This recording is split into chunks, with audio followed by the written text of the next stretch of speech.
Guidelines हमें ना दी हो। जनाब रसूलुल्लाह सल्लल्लाहु अलैहि वसल्लम ने सिर्फ सहाबा कराम के जरिए से इबादत नहीं सिखाई, मामलात भी सिखाए, माशरत भी सिखाई। ये तमाम चीजें जनाब रसूलुल्लाह सल्लल्लाहु अलैहि वसल्लम ने अपने सहाबा कराम को सिखाई। मालदीव मुल्क सुना ना? मालदीव एक ऐसा मुल्क है कि अगर जिसकी हिस्ट्री पढ़ी जाए तो आपके सामने ये बात वाज़ेह होगी कि मालदीव सिर्फ दो लोगों की वजह से मुसलमान हुआ। पूरा मुल्क, दो सहाबा कराम की वजह से वो मुल्क मुसलमान हुआ। और वो किस वजह से मुसलमान हुआ पूरा मुल्क? वहां पे कैसे इस्लाम आया? दो सहाबा कराम के मामलात की वजह से, इबादत की वजह से नहीं, उनके माली मामलात की वजह से कि वो कैसे अंजाम देते हैं माली मामलात। उसको देखकर लोगों ने कहा कि ये कैसा इस्लाम है, ये कैसा दीन है कि जो मामलात इतने शफाफ तरीके से बताता है। लोगों ने इनको देखा और इस्लाम को देखा। तो शरीयत ने अल्हम्दुलिल्लाह हमें जिस तरीके से और पहलुओं पर हमारे गाइडलाइंस दी है, तो इसी तरह हमारे माली मामलात के ऊपर भी गाइडलाइंस दी है। यही वजह है कि हम क्या कहते हैं, इस्लाम एक मुकम्मल ज़ाब्ता हयात। अब जब हम आते हैं कि हमारी गाइडलाइंस है क्या, तो शरीयत हमें यह कहती है कि जब भी आपने कोई माल कमाना हो तो तीन चीजों से आपने क्या करना है, बचना है। कितनी चीजों से बचना है? तीन बुनियादी चीजें हैं जिससे आपने बचना है। नंबर वन, आपने अपने मामलात के अंदर सूद का अंसर नहीं लेकर। आपने कोई भी मामला ऐसा नहीं करना कि जिसके अंदर क्या हो, सूद। आपने कोई भी मामला ऐसा नहीं करना। नंबर टू, आपने कोई भी मामला ऐसा नहीं करना कि जिसके अंदर अनसर्टेनिटी हो। क्या हो?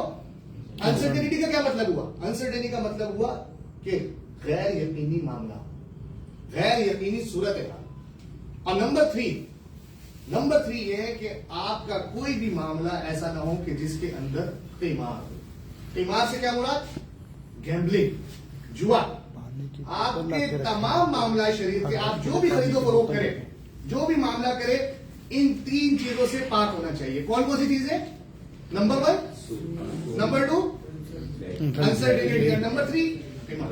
ये तीन चीजें ऐसी हैं कि जो आपकी ट्रांजैक्शन के अंदर अगर हुई तो आपकी इनकम क्या हो गई? हराम। आपकी आमदनी क्या हो गई? हराम हो गई। और हराम आमदनी का बवाल समझते हैं क्या? एक हदीस में जनाब रसूलुल्लाह सल्लल्लाहु अलैहि वसल्लम ने फरमाया कि एक शख्स खाना काबा में आया, खाना काबा में आकर खाना काबा का गिलाफ पकड़ा और खाना काबा का गिलाफ पकड़ के अल्लाह ताला से दुआ कर रहा है। जनाब रसूलुल्लाह सल्लल्लाहु अलैहि वसल्लम ने फरमाया कि इस शख्स की हालत ऐसी है कि वमतअमुहु हराम वमशरबुहु हराम वमलबसुहु हराम, कि इसका खाना हराम, इसका पीना हराम और इसका पहनना हराम। फअन्ना युस्तजाबु, अल्लाह ताला कह रहे हैं मैं इसकी दुआ कैसे कबूल करूं? ये हराम माल का बवाल है। तो हमें अपनी आमदनी को क्या बनाना है? पाक, हलाल। और सिर्फ हलाल आमदनी कमाने के जो फजाइल है हदीस में बेतहाशा है। सिर्फ एक बताता हूं, जनाब रसूलुल्लाह सल्लल्लाहु अलैहि वसल्लम ने फरमाया कि सच्चा अमानतदार ताजिर कयामत के दिन अंबिया के साथ, शुहदा के साथ होगा। ताजिर सुदूकुल अमीन मअन नबिय्यीन व सिद्दीकीन। सच्चा अमानतदार ताजिर किसके साथ होगा? शुहदा के साथ होगा, अंबिया के साथ होगा। तो ये कितनी बड़ी फजीलत है जो अल्लाह ताला ने जनाब रसूलुल्लाह सल्लल्लाहु अलैहि वसल्लम के जरिए से हमें बताई। तो हमें क्या करनी है? अपनी आमदनी हलाल करनी है। तो इन तीन चीजों से इन तीन चीजों को अगर हम अपने ट्रांजेक्शन से निकालेंगे तो क्या हो जाएगी? हमारी आमदनी हलाल हो जाएगी। नंबर वन सूद, नंबर टू अनसर्टेनिटी और नंबर थ्री कीमार। ये तीन चीजें अगर हमारी ट्रांजेक्शन से निकल गई तो हमारी आमदनी क्या हो जाएगी? हलाल हो जाएगी। सूद क्या होता है? नंबर वन, सूद की तारीफ खुद जनाब रसूलुल्लाह सल्लल्लाहु अलैहि वसल्लम ने हदीस में बयान फरमाई। खुद जनाब रसूलुल्लाह सल्लल्लाहु अलैहि वसल्लम ने हदीस में बयान फरमाया कुल्लु कर्ज़िन जर्रा नफ़अन फहुवा रिबा। जनाब रसूलुल्लाह सल्लल्लाहु अलैहि वसल्लम ने हदीस में तारीफ बयान फरमाई कि हर वो कर्ज जो नफे को खींचे वो क्या कहलाता है? सूद कहलाता है। मैंने आपको 10 लाख रुपया कर्जा दिया और मैंने इस शर्त पर कर्जा दिया कि जब आप वापस करेंगे तो कितना करेंगे? 11 लाख का। तो 10 लाख तो 10 लाख के बदले में हो गया, तो बाकी 1 लाख किस बुनियाद पर? ये 1 लाख जो है ये क्या है? सूद। शरीयत कहती है और इसके बारे में हदीस में जनाब रसूलुल्लाह सल्लल्लाहु अलैहि वसल्लम ने फरमाया, लाअन रसूलुल्लाह सल्लल्लाहु अलैहि वसल्लम फी आकिल रिबा व मुकिलहु व कातिबहु व शाहिदहु कमा क़ाल अलैहि सलातु वस्सलाम, कि जनाब रसूलुल्लाह सल्लल्लाहु अलैहि वसल्लम ने सूद के लेने वाले, सूद के देने वाले, सूदी मामलात पर गवाह बनने वाले और सूदी मामलात लिखने वाले सब पर लानत फरमाई, और फरमाए ये तमाम के तमाम लोग गुनाह में बराबर के शरीक। तो ये है सूद। हमें समझना चाहिए कि सूद कितनी बड़ी लानत है, और आज आपकी तमाम इकोनॉमी किस पर खड़ी हुई है? सूद पर। फिर कहां से बरकत आएगी हमारे लिए? सूद के ऊपर 72 अहादीस है जिसमें जनाब रसूलुल्लाह सल्लल्लाहु अलैहि वसल्लम ने मुखालिफ हुई है सूद के हवाले से, और हमारी तमाम की तमाम इकोनॉमी किस पे चल रही है? सूद के ऊपर। अल्लाह ताला ही हमारे ऊपर रहम करे। तो पहली चीज क्या हो गई? सूद। दूसरी चीज क्या थी? गरज, अनसर्टेनिटी। इसको समझने के लिए हमने ये समझना है अनसर्टेनिटी और ईमान, ये हमें तब समझ में आएगा जब हम ये समझेंगे कि शरीयत ने हमें बिजनेस करने के क्या क्या उसूल बताए हैं, जिसको हम कहते हैं इस्लामिक लॉज ऑफ कॉन्ट्रैक्ट। इसका ताल्लुक आज जो सेशन है और जितना हमारे पास वक्त है, इसका ताल्लुक आपके बिजनेस से नहीं है। आपका ताल्लुक अगर ई कॉमर्स से है तो भी ये उसूल लागू होंगे। आपका ताल्लुक अगर रियल एस्टेट सेक्टर से है तब भी ये उसूल लागू होंगे। आपका ताल्लुक अगर गोल्ड मार्केट से है तब भी ये उसूल लागू। कोई भी आपका सेक्टर हो, अगर आप ट्रेड कर रहे हैं तो ये उसूल शरीयत के आपको क्या करने पड़ेंगे? फॉलो करने पड़ेंगे। अगर आप ये उसूल फॉलो नहीं करेंगे तो आपकी आमदनी नाजायज रहेगी। जब हम ये प्रेजेंटेशन समझ लेंगे तो इंशाल्लाह हमें अनसर्टेनिटी भी समझ में आ जाएगी और पैमाना भी समझ में आ जाएगा। क्लियर है सर? ओके, आप लोगों ने एक्टिव रहना मेरे साथ, मैं आपसे पूछता रहूंगा, ठीक है? नंबर 1, जब भी हम कोई कॉन्ट्रैक्ट करते हैं शरीयत के, तो उस कॉन्ट्रैक्ट की दो किस्में, एक को कहते हैं कंपनसेटरी कॉन्ट्रैक्ट, एक होता है नॉन कंपनसेटरी। एक होता है कंपनसेटरी और एक होता है नॉन कंपनसेटरी। इसको मिसाल से समझेगा। मैं मिसाल लूंगा, दोनों कॉन्ट्रैक्ट की इकसाम आपको समझ में आ जाएगी, ठीक है? सर मैं ये मोबाइल आपको बेचता हूं, अग्री, ठीक है? मैं आपको बेचा, आपने मुझे पैसे दे दिए। कितनी पार्टीज को फायदा हुआ? दो या एक? दोनों पार्टीज को फायदा हुआ। इनको क्या फायदा हुआ? इनको, मुझे क्या फायदा हुआ? पैसे मिल गए। तो दोनों पार्टीज को बेनिफिट हुआ। कंपनसेटरी कॉन्ट्रैक्ट, जिसके अंदर दोनों पार्टीज को मटेरियल बेनिफिट हो, ये क्या कहलाता है? Compensatory contract. क्लियर? जिस कॉन्ट्रैक्ट के अंदर दोनों पार्टीज को फायदा हो, वो क्या कहलाता है? Compensatory contract. यही मैंने आपको हिबा कर दिया, गिफ्ट कर दिया। कितनी पार्टीज को फायदा हुआ? एक या दो? नॉन कंपनसेटरी, जिसमें किसको फायदा हुआ? एक को फायदा। अब मैं कुछ कॉन्ट्रैक्ट, अब ये बात समझ में आ गई? जिस कॉन्ट्रैक्ट के अंदर दोनों पार्टीज को फायदा हो, वो कौन सा कॉन्ट्रैक्ट कहलाता है? Compensatory contract. और जिसके अंदर एक पार्टी को फायदा हो, नॉन कंपनसेटरी कॉन्ट्रैक्ट। क्लियर है यहाँ तक? अब मैं कुछ पूछूं आप लोगों से, बताएंगे कंपनसेटरी नॉन कंपनसेटरी है? जी। रेंटिंग का कॉन्ट्रैक्ट कंपनसेटरी नॉन कंपनसेटरी? घर किराए पर देना, गाड़ी किराए पर देना, कंपनसेटरी। राइट? क्योंकि दोनों पार्टी को फायदा है। दोनों पार्टी को फायदा है। एक को घर मिल रहा है, दूसरे को रेंट मिल रहा है। एक को क्या मिल रहा है? रेंट मिल रहा है। तो ये कौन सा कॉन्ट्रैक्ट बना? Compensatory contract. लोन, किसी को कर्ज देना, कंपनसेटरी नॉन कंपनसेटरी? कर्ज देना कंपनसेटरी नॉन कंपनसेटरी? वजह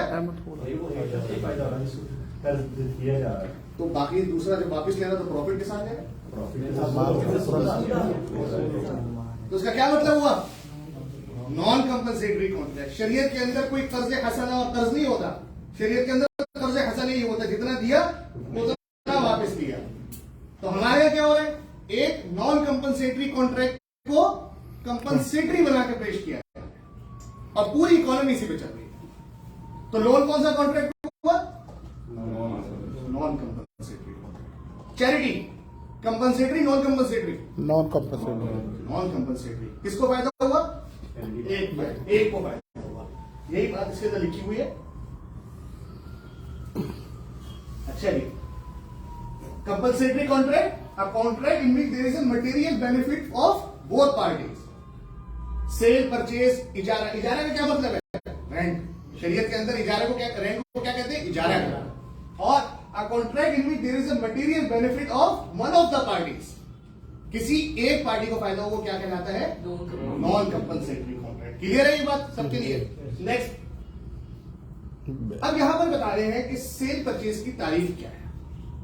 आपकी सेल परचेज की तारीफ क्या है? तो सेल परचेज की तारीफ क्या है? वो ये है कि exchange of one valuable thing with another with mutual consent. With mutual consent. एक चीज का दूसरी चीज से तबादला करना किस तरीके से? म्यूचुअल कॉन्सेंट के साथ। म्यूचुअल कॉन्सेंट का क्या मतलब हुआ? जिसमें दोनों पार्टी रजामंदी शामिल होते हैं। बाहमी रजामंदी। बाहमी रजामंदी की कैद क्यों लगाई? कोई बताएगा? बाहमी रजामंदी की कैद क्यों लगाई? ताकि ज्यादती ना हो किसी एक आदमी आपसे हर हाल में चीज खरीदना चाह रहा है और आप उस पर राजी नहीं है, तो वो आप पे गन रखकर कहता है ये माल मुझे बेच दो। क्या म्यूचुअल अंडरस्टैंडिंग है? नहीं म्यूचुअली एग्रीड है दोनों? तो क्या ये सेल परचेज होगी? नहीं नहीं होगी। ये सेल परचेज नहीं होगी। सेल परचेज की तारीफ ही यही है कि exchange of valuable thing with another valuable thing with क्या है? Mutual consent. बाहमी रजामंदी के साथ जो सेल परचेज होती है वही जायज होती है। अदरवाइज अगर एक पार्टी की रजामंदी नहीं है तो वो सेल परचेज जायज भी नहीं क्लियर हो गया? नेक्स्ट, जब हम सेल परचेज करते हैं कितनी पार्टीज होती है उसके अंदर? दो पार्टीज हो गई। और कितने एलिमेंट्स पाए जाते हैं सेल परचेज के अंदर? दो पार्टीज हो गई। वन एलिमेंट जिसे हम क्या कहते हैं? Contractors. Number two contract contract. आपने कॉन्ट्रैक्ट क्या किया?